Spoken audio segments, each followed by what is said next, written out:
I'm about to rank every single Epic Universe attraction without having been to the park yet.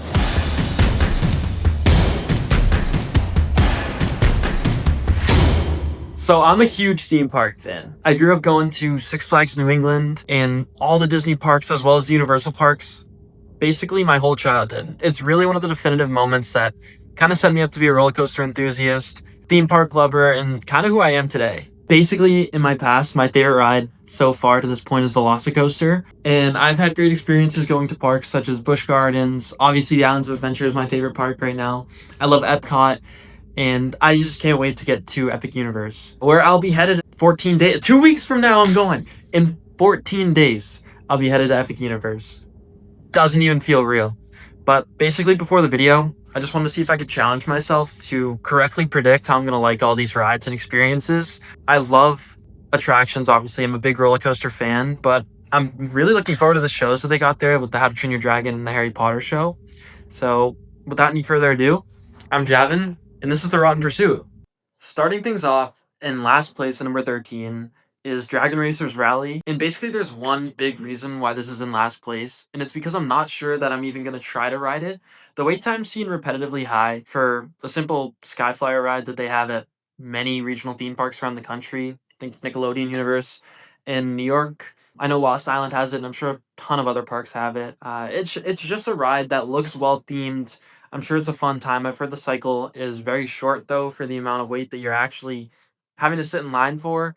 So if we get around to it on our trip, I'm sure it'll be an okay time, but I don't think it'll crack any higher than maybe 12 or 13. So for that reason, Dragon Racers Rally is at the bottom at number 13.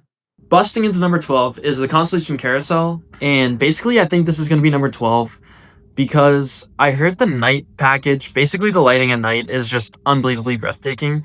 So I'm pretty excited to try to experience that. Obviously, if the line's maybe more than 25 minutes, I don't know if I'm going to want to try to experience it. But aside from that, just seems like a fun, simple carousel, probably enhancing the overall vibe of the theme park itself, definitely of Celestial Park. So it's on my list of things that I'm going to try to get to, but again, something that I wouldn't be upset if we missed out on our trip to Epic Universe. Then, coming in at number 11, we have Fire Drill, with a Y for some reason. Basically, Fire Drill just seems like a pretty cool, definitely themed and immersive water ride. I like how it builds off the land of Isle of Berk. I also like that it's a water ride because they don't really have many. One of the big glaring issues with Epic Universe seems to be their lack of indoor attractions, but also their water rides. So I'm really excited to get on this. While I don't think it'll be my favorite ride overall, basically because there's a lot of factors, it's not really your typical ride. It's very slow moving. I've heard the water cannons themselves don't necessarily shoot to all the targets that you're trying to hit, especially the farther away ones. So I'm pretty excited for it. I'm very competitive. While I don't necessarily know exactly what to expect because I've never really seen anything like it, it is definitely one that I'm looking forward to more than the other ones lower on this list. But let's get right into number 10. Bumping right into number 10, we have Le Cirque Arcanu, which is the Harry Potter themed show that they have here at Epic Universe. And basically, we're getting into a little mid-range attractions here where I don't necessarily know what to expect, so I've refrained from spoilers for most of the attractions. I've seen a ton of vlogs about it. I'm super excited, but the actual POVs or anything about that, totally avoided. So I'm not fully sure what to expect with this show. I've heard great things about cool animatronics potentially, and basically just a very immersive and like new kind of show that Universal is trying to put on here. And I've heard a ton of good things from basically a ton of different reviewers talking about this ride. So I'm definitely excited to experience it. I'm looking forward to getting out of the sun potentially with the late July season at Universal Studios Orlando Resort. But I don't really know what to expect. So that's why the Cirque Arcanu falls at the number 10 spot. Coming in at number 9, we have Curse of the Werewolf. And I'm pretty excited for this ride, I'm not going to lie. Ever since I've heard of Ride to Happiness at Plopsaland Japan, or never being able to experience Time Traveler yet at Silver Dollar City, I've totally fantasized about getting on one of those mock spinners, but an extreme one. Curse of the Werewolf seems to look like an extreme spinner, obviously by mock. It's the same kind of system that those rides are, the same ride model. However, it's smaller. It's a super short layout from what I've heard, and the theming is suboptimal. It's not up to par with the Universal standards from what I've heard. That being said, I'm very interested to see how this ride feels. Hopefully the cycles that I'll be getting on will spin somewhat, so I can kind of see what it's like. I'm interested to see how punchy the launches are.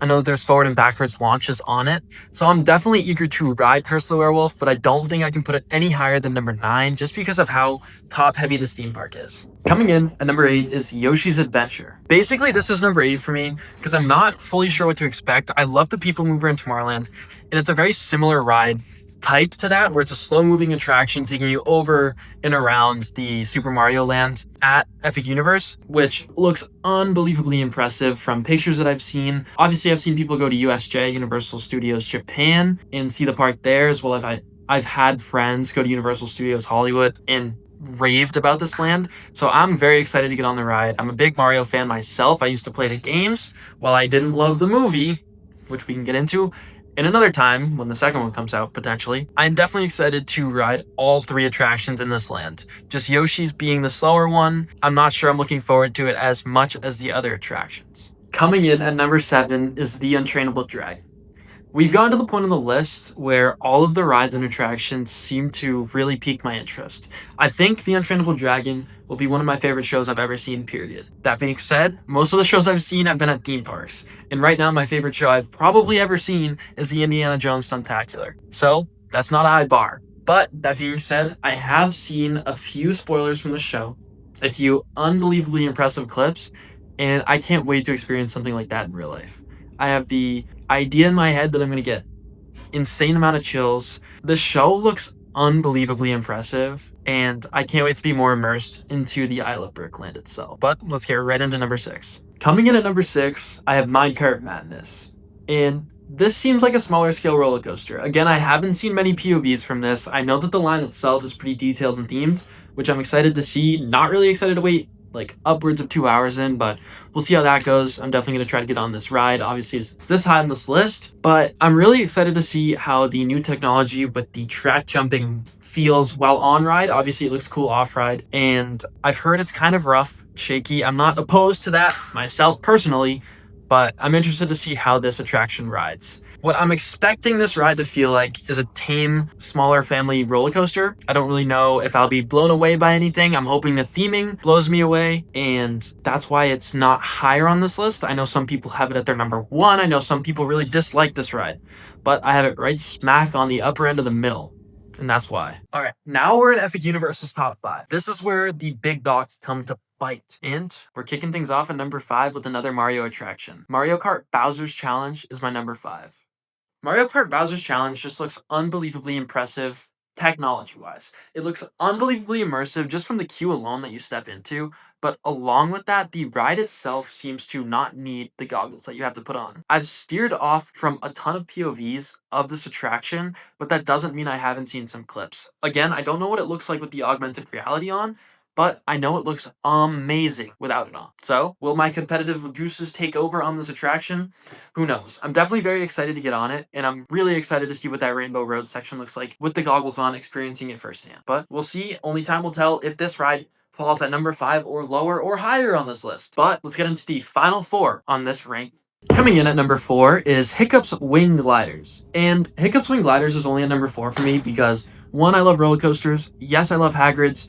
2, I hated Slinky Dog Dash. Well, I shouldn't say I hated it. I just was very disappointed by it. And I'm under the assumption that this ride will be themed up more than Slinky Dog Dash, but feels similarly. I don't think I'm going to get any thrills from this ride. And, you know, that's okay. They're going for a family coaster in Isle of Berk, and maybe I'll love that, but I'm not sure how much I will. This ride could fall as high as number 2, I think, for me on this list, or it could falter down to 6, potentially. We're just gonna have to see how that comes out. I'm a huge airtime fan. I heard this focuses a lot more on laterals, and I'm not sure how punchy their launches will be. Again, I've steered away from tons of POVs that I could have watched with this, so I'm not sure fully what their on-ride experience looks like. I'm excited to hear the on-ride audio, though, and just experience what potentially riding on a dragon feels like. But the unknown factor is present, which is why I'm excited to get back into this list in a few weeks after going to the parks. And potentially, if you guys want me to vlog this trip, let me know down in the comments section. This channel is focused on me pursuing my Rotten Tomatoes Film Critic certification. That's why it's called the Rotten Pursuit.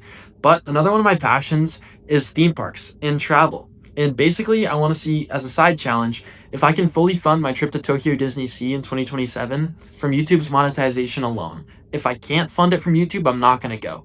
And that's just a challenge I want to set for myself. So feel free to support me however you want, however you can.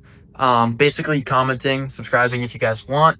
And I'll be having videos like this at least once a week for you guys moving forward. But that's why hiccups aside, number 4. Boom, boom, boom. All right, guys, we got into the top 3. And everyone seems to have the same big 3 for this park. It's not big 3, it's just big me. And I think this is where my list might get slightly controversial. As you know, VelociCoaster is my favorite attraction I've ever experienced, but I'm also a huge dark ride fan. And that's why I have parks like Efteling so high on my want to visit list, along with some of the parks in Dubai, because the dark rides look so amazing out there. And Tokyo DisneySea is my number 1 park that I want to visit, strictly from the dark rides alone. So where are the final 3 gonna place? We know it's Ministry, Monsters, and Stardust. But at number 3, Battle at the Ministry.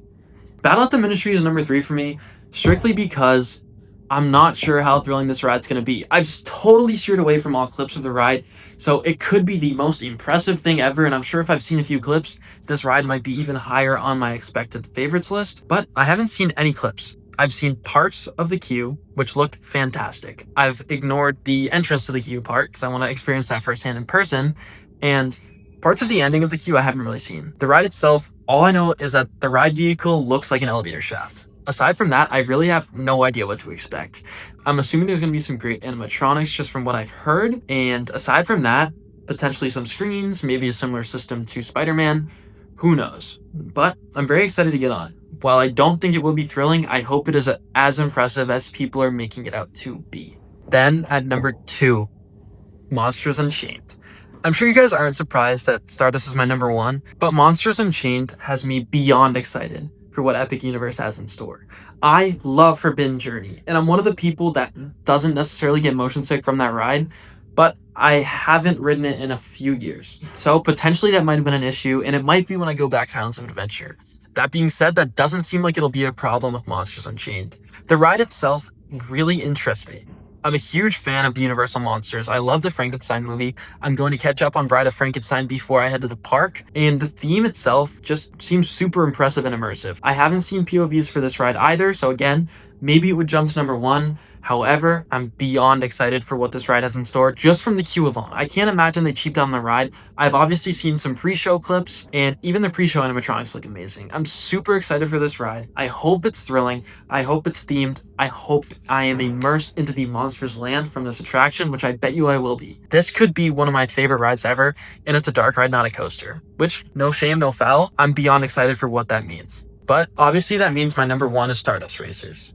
I have ridden 1 ride that duels, and that was Dueling Dragons, and I absolutely loved it. I don't even think I've properly dueled on that attraction. That being said, Stardust seems to duel every single time you ride, and I'm super excited to get that experience. I've seen airtime galore in the layout, and this is one of the rides that I have seen the POV for, because it's a roller coaster. There's no real big spoilers. That being said, the launches look punchy. I love how innovative this technique is, where the second launch they kind of matches, that way you're always competitive and dueling as closely as you possibly can with the other track, and Stardust just looks unbelievable. I've heard people like Coaster Studios, who's one of my favorite YouTubers, say that it's better than VelociCoaster, and I'm under the impression that this will rival that on my ranking. VelociCoaster is one of my favorite experiences I've ever done. If this can come anywhere near it, then we have a winner on our hands in my book. Even if not, the nighttime package that this has, it looks unbelievable. I have to get on this ride at night. Beyond getting on all of the top 10 rides or attractions, riding this twice, once in the day minimum and once at night specifically, is number 1 on my list that I need to do. Stardust Racers looks like a complete package. I bet you it'll be worth the price of admissions alone, and I guess we'll see. This could be the curse of high expectations. Maybe coming back to this ranking in a few weeks, Stardust won't necessarily be as high, but I'm under the impression that won't be the case. So for the time being, Stardust Racers is my number 1. So that's how I think Epic Universe is going to shake out. But the real test is coming soon. We'll see. Maybe I don't get on all these attractions, which would be a bummer. Maybe I do. Maybe I do it on the first day. Who knows? But I appreciate you guys checking into this video. If you want to stay tuned for my follow-up video to this, or potentially a vlog and just other content moving forward, consider hitting subscribe, and let me know your favorite if you've been to the park in the comment section. Maybe that'll change up my anticipated going into it. And if you haven't been to Epic Universe yet but are excited to go, let me know what you think your top ride will be there. But for now, this is A Rock Pursuit signing off. See ya!